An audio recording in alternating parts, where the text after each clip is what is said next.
এই মুহূর্তের সবথেকে গুরুত্বপূর্ণ খবর, বন্ধ হয়ে যাবে এই সরকারি ব্যাংকগুলি। ইতিমধ্যেই কেন্দ্রীয় সরকারের তরফ থেকে গুরুত্বপূর্ণ ঘোষণা করা হয়েছে। তো বন্ধুরা, কোন ব্যাংকগুলি বন্ধ হয়ে যেতে পারে এই ব্যাংকের অ্যাকাউন্ট থাকলে? তাহলে কি আপনার টাকাগুলো আর তুলতে পারবেন না? সমস্ত কিছু জানিয়ে দেবো আজকের এই ভিডিওটিতে। তো আশা রাখবো ভিডিওটিতে আপনারা প্রত্যেকেই প্রথম থেকেই শেষ পর্যন্ত সঙ্গে থাকবেন।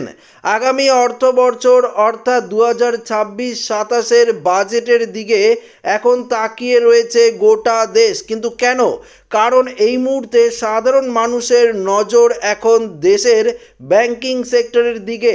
আপনি কি ইউকো ব্যাংক বা সেন্ট্রাল ব্যাংক অফ ইন্ডিয়ার গ্রাহক?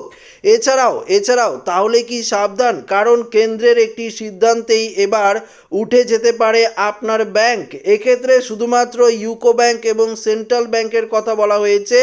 এছাড়াও আরও বেশ কিছু গুরুত্বপূর্ণ ব্যাংক রয়েছে, সেই ব্যাংকগুলোও কিন্তু বন্ধ হয়ে যেতে পারে। তবে দেখুন এই মুহূর্তের আপডেটে কি বলেছে দেখতে পাচ্ছেন। আসলে কনসোলিডেশন 2.0 বা সংযুক্তিকরণের দ্বিতীয় দফার প্রস্তুতি শুরু করেছে কেন্দ্র। আর এই সংযুক্তিকরণের লক্ষ্য একটাই, দেশের 12টি সরকারি ব্যাংকে কমিয়ে 3 থেকে 4টি ব্যাংক তৈরি করা। তো বুঝতেই পারলেন, শুধুমাত্র ইউকো ব্যাংক বা সেন্ট্রাল ব্যাংক নয়, দেশের 12টি ব্যাংক রয়েছে এমন সরকারি ব্যাংক, যেগুলোকে কমিয়ে 3 থেকে 4টি ব্যাংকে তৈরি করা হবে। কি হতে পারে আগামী বাজেটে? সূত্রের খবর, দেশের 5টি ছোট ব্যাংকে মিশিয়ে দেওয়া হতে পারে দেশের অন্য বড় ব্যাংকগুলোর সঙ্গে। যেমন এখানে কি বলেছে দেখুন, একটু মনোযোগ সহকারে শুনলে আপনারা দেখতে পারবেন। UCO bank, Punjab and Sindh ব্যাংকের মতো ব্যাংকগুলো মিশে যেতে পারে অন্য বড় ব্যাংকগুলোর সঙ্গে। এর ফলে বদলে যাবে আপনার ব্যাংকের অ্যাকাউন্ট নাম্বার থেকে শুরু করে আপনার চেক বইও। বিদেশি লগ্নি কি বাড়বে?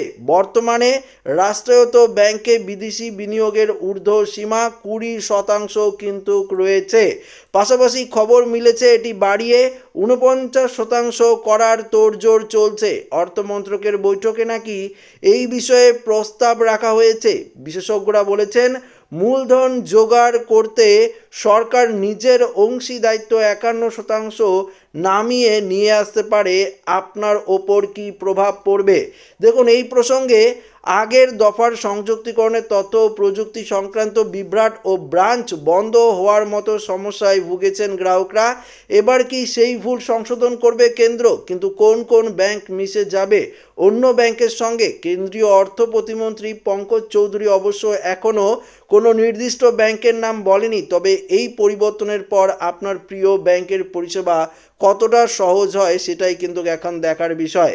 দেখুন এবার বন্ধুরা আপনাদেরকে আমি একটু বিষয়ে অর্থাৎ বিস্তারিতভাবে এই বিষয়ে জানিয়ে দিচ্ছি। ধরুন আপনার সেন্ট্রাল ব্যাংকেরই অ্যাকাউন্ট রয়েছে, বা ইউকো ব্যাংকের অ্যাকাউন্ট, বা পাঞ্জাব অ্যান্ড সিন্ধ ব্যাংক থেকে শুরু করে আরও বিভিন্ন যে ব্যাংক রয়েছে, সেই যে কোনো একটি ব্যাংকের অ্যাকাউন্ট রয়েছে। সেই ব্যাংকটি যদি অন্য ব্যাংকের সঙ্গে মার্জ করে দেওয়া হয়, তাহলে তো আগের ব্যাংকটি থাকবে না, তাই না?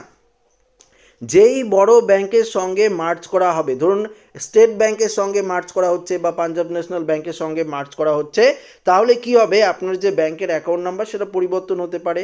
আপনার চেক বইয়ের নাম্বার চেক যে বুক থাকবে সেই নাম্বার অবশ্যই পরিবর্তন হবে, কারণ অ্যাকাউন্ট নাম্বার পরিবর্তন হলে চেকের নাম্বার চেক পরিবর্তন হবে। এছাড়া আরও বেশ কিছু জিনিস পরিবর্তন হতে পারে, কিন্তু আপনার যে জমানো সেভিংস অ্যাকাউন্টে যে টাকাটি রয়েছে সেটি কোনো রকম সমস্যা হবে না, সেটি আপনারা তুলতেও পারবেন। বা যেই ব্যাংকে মার্জ হয়ে গেছে অটোমেটিক সেই ব্যাংক অ্যাকাউন্টেই আপনার টাকা কিন্তু অটোমেটিক চলে যাবে, সেখান থেকেও পরে আপনারা তুলতে পারবেন। এ নিয়ে কিন্তু আপনার কোনো রকম সমস্যা হওয়ার কথাই নয়। তো আশা রাখবো এই ভিডিওটি প্রত্যেকের ভালো লেগেছে। ভিডিওটি ভালো লাগলে লাইক করবেন, বন্ধুদের সাথে শেয়ার করবেন, নতুন দিলে চ্যানেলটিকে সাবস্ক্রাইব করে আমাদের সঙ্গে জুড়ে থাকবেন। ধন্যবাদ।